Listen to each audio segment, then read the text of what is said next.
Thank you, Mikey. You got it. Well, one of the happiest days of my professional life happened about 35 years ago when I was attending my very first professional conference, and it was in New Orleans, Louisiana. And I had a job, and I had a title, and I had an expense account. So I was pretty happy that I was really in a professional situation here. And I made a friend who worked for another company who was also at his first professional conference and coincidentally had his first expense account. So we decided we would go out and have dinner together and kind of celebrate the beginning of what we hoped would be two very successful careers. We didn't realize that it's hard to get a dinner reservation in New Orleans, so we ended up going to Commander's Palace, but we didn't go until about 9:30. That was fine. We were young, we were excited, we had a great meal, got out of Commander's Palace around 11, decided to wander the French Quarter, walked around, had a few drinks, and we found an Irish bar. They had Guinness on tap. They had dartboards. We thought, this is great. What a way to spend the night. And we started drinking Guinness and playing darts, and then I found out my friend Stephen was actually very good at darts. So then we started having challenges from other folks, and of course the winner got more Guinness from the loser. So we're having a great time, but you can imagine it's getting late. We didn't realize how late until I finally looked at my watch. It was 2:30 in the morning. And we had to get up the next day to go to the conference. So I said, Steve, we got to go. And he, oh yeah, we do. And well, this place was still packed because it's the French Quarter. And we couldn't get out the front door, but there's a side door. And we thought, well, just go out there. So we turned without looking. We rushed out that side door so we could get a taxi and go back to the hotel. When we walked out that side door, we walked right into the arms of two prostitutes. And they immediately latched onto us. Well, they grabbed, it was very unladylike is what they did. And you talk about shock and awe, and we're like, Mama Heck's little boy did not have training in how to manage this kind of situation. And they started yelling at the top of their voices like a menu of things they were going to do. And there were people all around, and they're all laughing and looking at and pointing at us, and I'm thinking, I don't know what to do about this. And I look, just as I thought, oh, this can't get any worse, because now they're starting to go into the second round of offerings.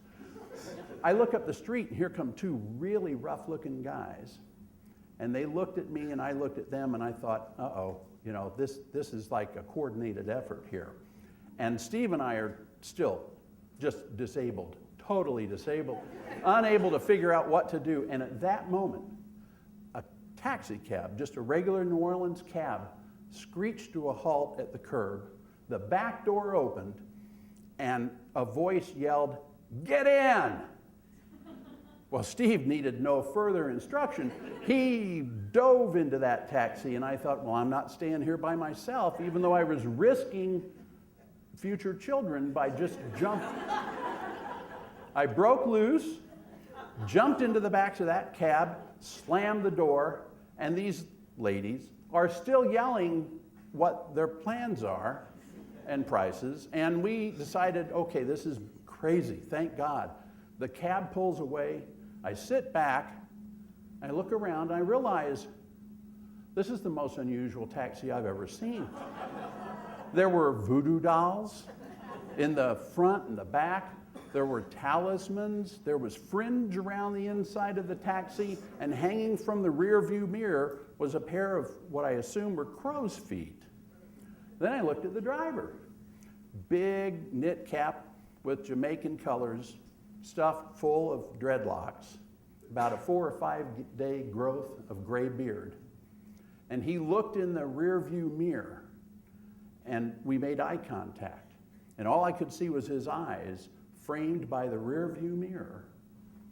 And I realized that's the same look my mom gave me when she picked me up from Billy Greider's house when I was 7 after we played handball in the basement with a baseball and broke a window.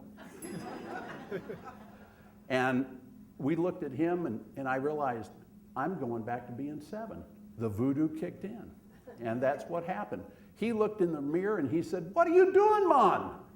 I said, "Well, we were just playing darts." He said, "Them ladies ain't interested in darts, Mon." And Steven, sitting next to me, says, "We had it under control." He said, "Oh, you did you? Well, I'll turn around and go back." No, don't do that, don't do that. We got to the hotel.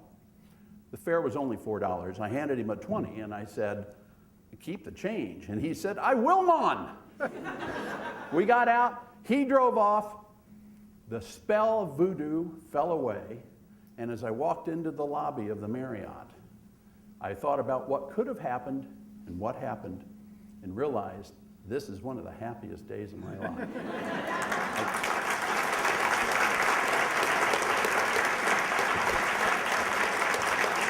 Thank you.